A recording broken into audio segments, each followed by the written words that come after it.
Hello दोस्तों, स्वागत है हमारे YouTube चैनल लर्न समथिंग में। आज की इस वीडियो में हम देखने जा रहे हैं चैप्टर 5 लैपलास ट्रांसफॉर्म, जो है यूनिट 3 का फर्स्ट चैप्टर। तो चलिए आइए देखते हैं।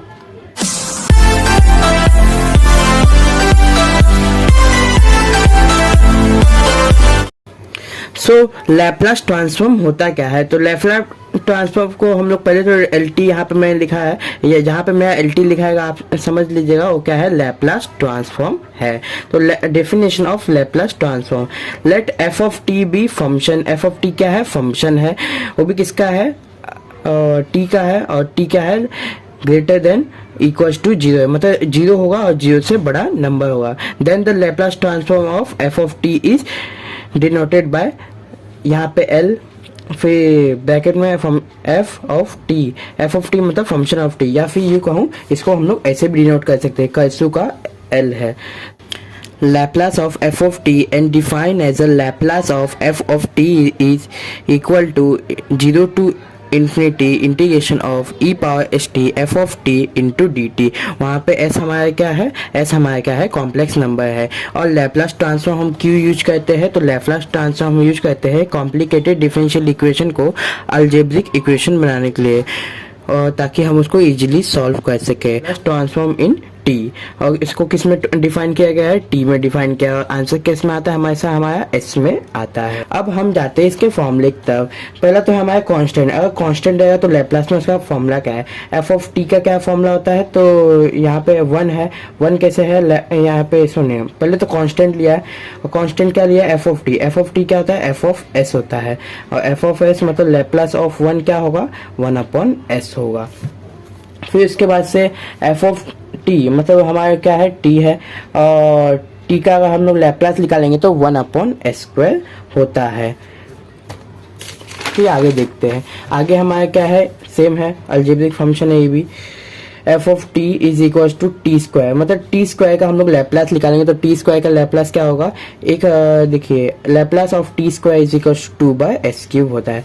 f ऑफ t क्या है? हमारा t³ है, और t³ का अगर हम लोग लैपलास निकालते हैं तो होता है 6/s⁴। अगर ध्यान से देखा जाए तो इसका एक नॉर्मल फॉर्मूला है, f ऑफ t किसके इक्वल है? tn मतलब यहाँ पे 1 2 3 कौन सा भी नंबर आते हैं, जैसे यहाँ पे 2 और 3 है, और यहाँ पे उसका लैपलास निकालेंगे, लैपलास ऑफ tn तो आता है n फैक्टोरियल। जैसे आप देख सकते हैं 3 का फैक्टोरियल 6 होता है, तो 6 आया, 2 फैक्टोरियल 2 होता है, और नीचे क्या आएगा? n+1, तो n+1 पावर में। वैसे ये सबका जनरल फॉर्मूला है ये। फिर आ जाता है एक्सपोनेंशियल में। एक्सपोनेंशियल में हमारे पास दो फॉर्मूले हैं, एक e पावर 80 और e पावर -80। फिर यहाँ पे f ऑफ t का वैल्यू पहले हम e पावर 80 लेंगे, तो लैपलास ऑफ e पावर 80 क्या होता है? 1/s - 80। और यहाँ पे हमारा 7th फॉर्मूला क्या है? Laplace of f of t, इसका वैल्यू क्या है? e पावर -80 है, तो लैपलास ऑफ e पावर -80 का फॉर्मूला क्या होगा? 1/s+ है। यहाँ पे प्लस है तो बीच में माइनस आएगा, और यहाँ पे माइनस है तो बीच में प्लस आ जाएगा। पावर के यहाँ पे देखना है। अब आ जाते हैं ट्रिग्नोमेट्रिक फंक्शन है। ट्रिग्नोमेट्रिक फंक्शन में हमारा 8वां फॉर्मूला क्या है? मतलब यहाँ तक हमारा 7th हो गया। अब 8 वाला फॉर्मूला है हमारा, f ऑफ t का वैल्यू क्या है? sin 80। तो sin 80 का अगर हम लोग लैपलास निकालें तो क्या होगा? a/s² + a²। और फिर इसके बाद से f ऑफ t अगर हमारा cos ऑफ 80 है तो क्या होगा? लैपलास ऑफ cos ऑफ 80, तो यहाँ पे होगा s/s² + a²। जब भी cos वाला आएगा तो s हमेशा हमारा ऊपर आएगा, जब भी sin आएगा तो हमारा a वाला टर्म ऊपर आएगा, मतलब कोई भी नंबर ऊपर आएगा। फिर हाइपरबोलिक फंक्शन देखते हैं। f ऑफ t क्या है? साइन ऑफ hat है, जहाँ h दिख गया वहाँ समझ लीजिएगा हाइपरबोलिक फंक्शन है। तो लैपलास ऑफ hat क्या होता है? a/s² - a²। जैसा मैंने स्टार्टिंग बोला था, s साइन आया मतलब a ऊपर, मतलब कोई भी नंबर जो आएगा ऊपर आएगा, और cos आया तो s ऊपर। तो देखिए यहाँ पे cos आया तो नंबर ऊपर हो गया। इसी के साथ हमारा ये फॉर्मूला वाला सेक्शन खत्म होता है। अब चलते हैं सम्स के ऊपर। सम्स क्या दिया हुआ है? Using fundamental definition find the Laplace transform of f of t। मतलब है कि जो हमारी डेफिनेशन था, और डेफिनेशन का जो फॉर्मूला है उसका यूज करके हमें इसका लैपलास निकालना है, ना कि ये शॉर्टकट फॉर्मूले यूज करके निकालना है। यहाँ पे तो शॉर्टकट सब दिए हुए, पर शॉर्टकट वाला फॉर्मूला यूज नहीं करना है, बड़ा फॉर्मूला यूज करना है। तो पहले तो हमारा f ऑफ t निकालते हैं। f ऑफ t का वैल्यू क्या है? 4। तो क्या पहले तो हम क्वेश्चन लिखेंगे, फिर by definition of Laplace transform, Laplace of f of t is equal to zero से लेके इन्फिनिटी तक integration e power minus s t और f of t into d t.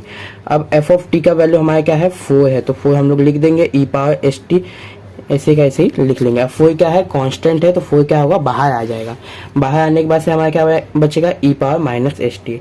अब ई पावर एस टी का अगर integration लेंगे तो लॉ integration of e raise to x, x क्या होता है हमारा 2x मान लीजिए, तो हमारा होगा directly E raise to 2x, और यहाँ पे x के आगे एक नंबर है तो डिवाइड में 2, यहाँ पे s भी हमारा एक नंबर है। कौन सा नंबर है कॉम्प्लेक्स नंबर है, तो वही डिवाइड में आ गया है। पहले तो e raise to minus s t जो है वैसे का वैसा और माइनस एस, फिर इसके बाद से जीरो से लेके हमारा इन्फिनिटी तक लिमिट लगा हुआ है।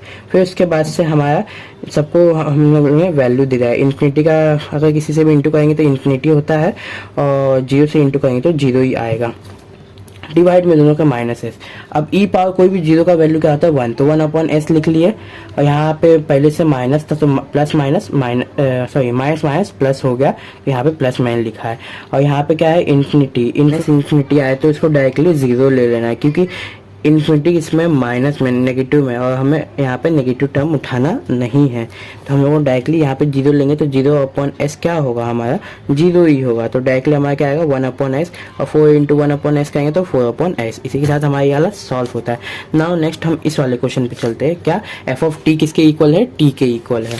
तो आइए देखते हैं। पहले f of t is equal to t लिखेंगे by definition of Laplace transform. तो Laplace of f of t is equal to integration of zero to infinity e power minus s t f of t into d t. F of t का हमारा क्या formula था, T था, मतलब value था T था, तो हम लोग ने टी डाल दिया। अब यहाँ पे दोनों हमारा चलेगा, क्योंकि हमारा with respect to d t चल रहा है और इसके पावर में भी टी है। तो हम लोग क्या करेंगे, चेक करेंगे लियाट। लियाट क्या होता है, जिसमें पहला मतलब अरेंजिंग फंक्शन होता है u इंटू वी फॉर्मूला लगाएं इस पहले। तो यहाँ पे हम लोग चेक करना पहला आता है लॉगरिथमिक, तो लॉगरिथमिक है नहीं, इनवर्स है नहीं, इनवर्स नहीं है।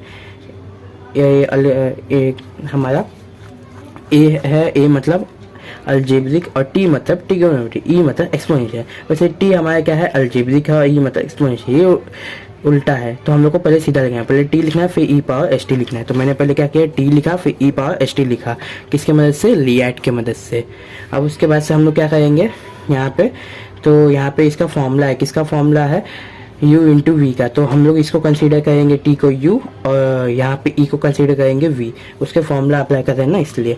तो पहला इसका u इंटू वी के फॉर्मूले जाएंगे, तो पहले कौन बाहर है, u बाहर है, मतलब t बाहर लिखा। फिर integration v into d x, v क्या है हमारा e पावर एस टी, तो e पावर एस टी का इंटीग्रेशन माइनस इंटीग्रेशन ऑफ, अब ब्रैकेट लेंगे क्योंकि ये होल ब्रैकेट का इंटीग्रेशन बाहर बैठा हुआ है, तो एक और इंटीग्रेशन लेना है इसलिए ब्रैकेट लेंगे।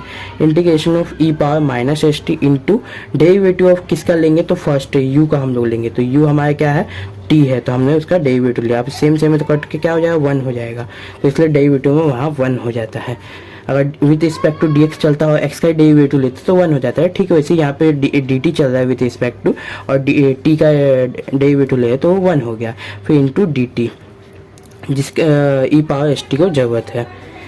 यहाँ पे इसका इंटीग्रेशन लेंगे ई पावर एस टी का, तो क्या होगा, एक बार ई पावर एस टी आएगा और यहाँ पे टी के आगे एक ये नंबर है तो माइनस एस डिनोमिनेटर में ऐसा आ गया।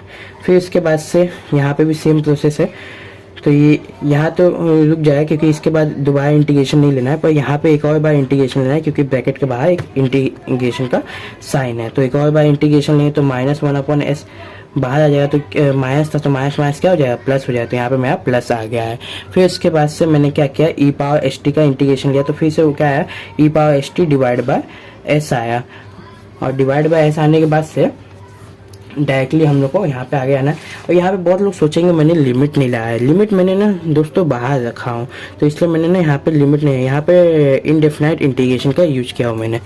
फिर उसके बाद से मैंने यहाँ पे इंटू किया, तो देखिए s इंटू एस क्या होगा, s का हो जाएगा माइनस, और इंटू प्लस तो माइनस आ जाएगा, और सेम एज इट इज ऊपर का 1 से मल्टीप्लाई होकर ई पावर माइनस एस टी आ जाएगा। अब ध्यान से देखेंगे तो यहाँ पे मैं लिमिट लगाया, लिमिट लगाने का एक बार इन्फिनिटी लगा के लिखिए, ये देखिए इन्फिनिटी लगा के, एक बार जीरो लगा के लिखिए। तो इन्फिनिटी लगाए तो ई की जगह पे इन्फिनिटी इंटू ई पावर माइनस इन्फिनिटी। अब मैंने क्या बोला, जब भी ई पावर में माइनस इन्फिनिटी आए तो उसको हम जीरो ले लेंगे, तो यहाँ पे मैंने इसको 0 ले लिया। यहाँ पे भी ई पावर माइनस इन्फिनिटी था तो उसको भी 0 ले लिया। और यहाँ पे क्या होगा 0 इंटू एनीथिंग क्या होता है 0 होता है। बचा क्या ई पावर 0 डिवाइड बाय स्क्वायर, तो स्क्वायर मैंने डाला। और यहाँ पे क्या है ना बस एक बार जो जहाँ जहाँ टी है ना उसके पावर में इन्फिनिटी एक बार लिया हुआ है, और जहाँ जहाँ टी है वो एक बार 0 लिया। तो ये 0 वाला टर्म है, ये इन्फिनिटी वाला टर्म है, पूरा 0 हो गया। यहाँ पे ये भी पार्ट 0 हो गया, बट ये वाला पार्ट बचा ई पावर एनीथिंग ई पावर छोड़िए, मतलब मेरे कहने का ये मतलब है कि ए के पावर या फिर कोई भी वेरिएबल के पावर में 0 हो तो उसको हम 1 बोलते, तो इसलिए यहाँ 1 आ गया। तो 1/स्क्वायर हमारा क्या है आंसर है। इसी के साथ दोस्तों सेम ये वाले क्वेश्चन है f of t is equal to a t, f of t is equal to sine a t और f of t is equal to cos a t. यही फॉर्मूले से कीजिए। तब तक के लिए मिलते हैं नेक्स्ट वीडियो में। अगर आपको वीडियो अच्छा लगा हो तो लाइक कीजिए, सब्सक्राइब कीजिए। तब तक के लिए bye bye, see you soon, have a good day दोस्तों।